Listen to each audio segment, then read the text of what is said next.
RUSEV has reportedly re-signed with WWE. We've got the real reason for Jay White's removal from the Owen Hart Cup, and a top indie team were backstage at AEW Dynamite. It's time for the news. Andrew?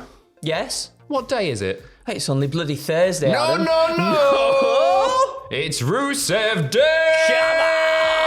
Because according to Mike Johnson, a PW Insider, RUSEV was yesterday spotted at WWE headquarters in Stamford, and Johnson reports that he has signed with the company once again. He left WWE all the way back in 2020, in April of 2020. He went to AEW, of course, did nothing for 5 years, basically, and then he was released from his AEW deal in February of 2025 after a long time of reported frustration with creative plans for him. We didn't see him on TV for quite some time. He's now, re-signed with WWE. How are you feeling about this one? I'm excited on one side of the fence, and then I'm a little trepidatious on the other side of the fence, because when I think about WWE at the moment, we've got Rey Fenix coming in on Friday Night SmackDown. We've got Aleister Black coming back as well at some point. RUSEV 2. Whilst I'm excited for RUSEV, I am a bit worried about where he will be in the shuffle of everything. I'm worried where a lot of these wrestlers are going to be within the shuffle of things, because I feel like obviously some are going to get pushed more than others. Like someone who I kind of think about is Andrade in that sense, in that Andrade came back and he got some matches and had some really great matches, right? But like nothing of pure substance, which is a shame, because I thought, him going back to WWE, we're going to see him do some good stuff, because again, sort of like Rusev, Miro, we didn't really see him do too much in AEW towards the tail end of the stuff. So I'm sort of on two sides of the fence on this one. What about you? I'm going to preface this by saying that I think they screwed Rusev a little bit the first time around, because I don't even think, and considering how over it was, this is bat poo to say, but considering how over like Rusev Day was, I still don't think it had reached his peak. I don't think they fully pulled the trigger on him, and I think they held him down a little bit, and I don't think it was fair, because the guy was so unbelievably over. But at the same time, has the moment passed? I don't know. I think bringing Rusev back and reigniting Rusev Day and all that stuff, I think that's a tremendous merchandising opportunity, if nothing else. But I can't remember the last Rusev or Miro match that I really looked forward to. And obviously he's been off TV for quite some time, so maybe that's unfair to say. I'm just thinking, has the moment passed with this? And I agree. I think he could get lost in the shuffle. I think he could find himself quite easily in the mid-card once again. But actually, I think that's the best place for him. No, genuinely, I don't see him as a world champion anymore. And I did. Yeah. You asked me that 5 years ago when he left WWE, despite the fact that I can't think of a major standout Rusev or Miro match off the top of my head. I haven't found myself looking forward to his matches, as I say. I think he'll find himself in the mid-card once again. I hope I'm proven wrong, because I find him really entertaining. When he's on, he's on. When he's on, he's on. I know you say that about the mid-card too, but remember, not even that long ago when we were talking about how the mid-card didn't feel special anymore because all the stuff wasn't really being put into it. But to have a strong mid-card is not a bad thing either at the same time, you know? No, for sure. The mid-card in WWE now feels bigger than it did 5 odd years ago, doesn't it? So maybe that's a fair point. It'll be interesting to see what he does. And I hope I'm proven wrong, because I do find him very entertaining. A quick note on CJ Perry, by the way, aka Lana, of course. She was not with him in Stamford, according to this report, and it's unknown whether she will be joining him again in WWE or not. I think she probably will. I think they'll probably end up as a package deal in this case. I reckon so. And if I want to see Rusev on TV, if you can't get Aiden English, Lana, next best shout. Best shout, eh? We're sticking with WWE now, as a new WWE documentary has been announced. This one is for the old timers and the nerds, and I'm buzzing about this. A new trailer released for WrestleMania 9 Becoming a Spectacle. So it's a new documentary looking back at when Las Vegas hosted the granddaddy of them all. It was, of course, home to Hulk Hogan's impromptu WWF title win.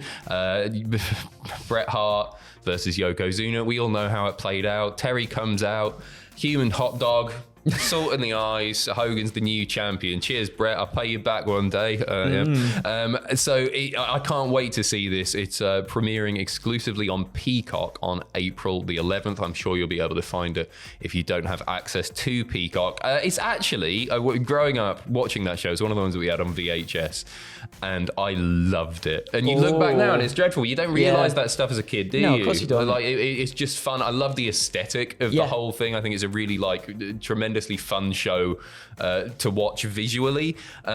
It's home to a few of the matches that will live on in my memory forever. Doink versus Crush. Yeah, you got Undertaker and Giant Gonzalez as well. Taker Gonzalez. Ooh-wee. Yeah, and of course the main event, which we sit here as wrestling fans and we slag it off till the cows come home. That's what you've got to do.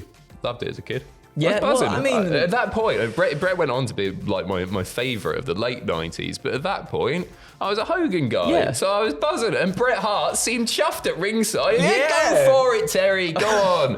I think it's going to be fascinating. A few names that have been revealed as being a part of it include The Undertaker, Bruce Pritchard, and Bret the Hitman Hart. So I can't wait to see what Bret says about it. I'm genuinely excited. So funny.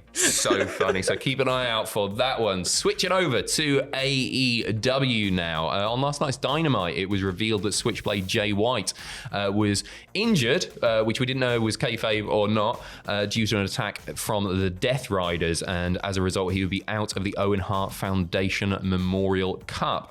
Fightful Select providing an update on this. Yes, saying that White has sustained a legitimate injury ahead of Dynamite, but that a storyline reason was created to explain it. Fightful said that they have confirmed the injury and that Jay White is expected to undergo surgery for it too, which sucks. Rough. It's a bad time to be a Jay White fan. Every time he picks up a little bit of momentum, something happens, and it sucks. I find the guy so brilliant. I love him. I think he's absolutely class. Yeah, me too. And it came as a bit of a surprise as well, because he last wrestled Kevin Knight on Collision on the 29th of March. It didn't seem like anything went wrong during that match. As far as I could tell, I thought anything that happened was just selling. Yes. So I don't know if this has happened outside the ring. I'm sure more details will become available to us as time goes on. Speaking of Kevin Knight, he has replaced Switchblade in the tournament. Let's take a look at the Tournament Cup brackets, both on the men's and women's side. We kick off on the men's side with Will Ospreay versus Kevin Knight. Yes, which I'm excited about, and that will also take place on Dynasty as well. Within that same side of the bracket, we've got Brody King versus Konosuke Takeshita. And then on the other side, we've got Mark Briscoe versus Kyle Fletcher, Adam Hangman Page versus Wild Card, which isn't a new wrestler. It could be anyone. So out of the announced names there, one would assume getting through are Ospreay, Brody, Takeshita, Fletcher, and then I guess it does depend who the wild card is, but Hangman you would expect to go through. You know what? This would be a good time to debut Josh Alexander, wouldn't it? Oh, that's what I was thinking as well. Yes, that would be a really good time. And have him go over Hangman Page. Oh man, I don't know. What a rub. I don't know. It depends. I think it depends who comes out of the main event at Dynasty as world champion. I would love to see Hangman and Swerve at All in Texas having a match, but that remains to be seen whether we'll get there or not. Don't think it's happening. I don't know. But I think you're right. I think that would be a fantastic place to debut Josh Alexander. If you had to pick one now, who's winning? Ooh. It's between Hangman and Ospreay. Yeah, me too. But I don't know which one. That's hard. Do Ospreay Fletcher in that? Oh, anyway, right, we move over to the women's side. I could just talk about this all day. We've got Jamie Hayter versus Billy Starks. We've got Thunder Rosa versus Chris Statlander. We've got Julia Hart versus Mercedes Moné. Harley Cameron versus Athena. Quite an interesting bracket there as well. I think maybe Jamie Hayter could go on, challenge Timeless Tony Storm, which would be nice because they've still got beef to blow off, I feel like. It's also worth mentioning too, by the way, that the Julia Hart Mercedes Moné match will also take place on Dynasty as well on Sunday. Where it looked initially like we might be getting Mercedes versus Athena, but now they're in this bracket. We'll get that as like a qualifying match for sure, but I think something, yeah, we will. But I do think that Oh, I'm not sure. I think that'll spin off into something else between the two, at least, anyway. We finish with the news, and you may have spotted them. The eagle-eyed amongst you may have spotted them. A top indie tag team were backstage at Dynamite prior to AEW Dynamite going on the air. Sean Ross Sapp tweeting, "Violence is forever. Violence is forever." At tonight's AEW Dynamite. What? It was good. It was good, wasn't it? At the Dynamite tapings. They ended up doing a little bit of extra work during a confrontation between the aforementioned Adam Hangman Page and Swerve Strickland. If you're unfamiliar, they're very, very good. I'm not going to pretend to be an expert on this team. I don't get enough of a chance to watch GCW, but they are the current GCW Tag Team Champions. They picked those belts back up very recently. They became 2-time champions in the process. On top of that, they did Deadlock. They've held gold all over the shop. Yes, yeah, they have. We were talking beforehand as well, weren't we? We're like, because we were watching the matches before, and we're like, God, they're like pretty beefy boys. And then we see the segment with Hangman Adam Page and Swerve Strickland. They were crouching. They were crouching, trying to hold them back. They were trying to hold them back. Very, very, very true. Very true. In the GCW ring, they looked massive. I mean, there's some girth to them. Oh, you can see the girth last night. But anyway, if you're familiar with their work, it's something to potentially get excited for. It's cool that they got even just a chance to do the extra work. Well, they're very, very good. They're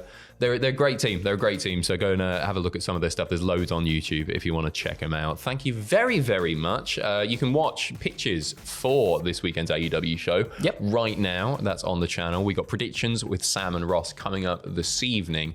And then soon after, of course, you're going to be getting what happened at. And on top of that as well, WTF moments for the show over on patreon.com/Cultaholic. We appreciate your support massively. Thank you very much, and we'll see you soon.